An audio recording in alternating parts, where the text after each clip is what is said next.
Fistula সার্জারির পর আঠালো পদার্থ বের হওয়া কি স্বাভাবিক? হ্যাঁ, এরকম হতে পারে। আপনি যে কোনো ধরনের সার্জারি করুন না কেন, এরকমটি হতে পারে। যেমন আপনি যদি ফিস্টুলেক্টমি করেন, এই ধরনের সার্জারি করলে দেখবেন সেখান থেকেও আঠালো পদার্থ বের হচ্ছে। কারণ ফিস্টুলেক্টমিতে পুরো ফিস্টুলাটাকে কেটে বাদ দেওয়া হয়, ফলে সেখানে অনেকটা বড় কাটা স্থান হয়ে যায়। তাহলে সেই যে ওপেন স্কার বা কাটা জায়গা থাকে, সেখানে আঠালো পদার্থ বের হতে পারে।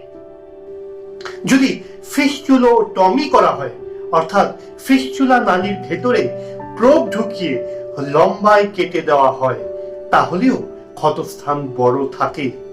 সেখান থেকেও জলীয় পদার্থ বা হালকা রক্ত বের হতে পারে। আপনি যদি ভাল্ভ করে থাকেন, তাহলেও সেখান থেকে কিছুটা লিকুইড জাতীয় দ্রব পদার্থ বের হতে পারে। এমনকি ক্ষারসূত্র চিকিৎসা পদ্ধতিতেও, যেটা আমি সাধারণত করি, যার সফলতার হার সবচেয়ে বেশি, সেখানেও এরকম হতে পারে।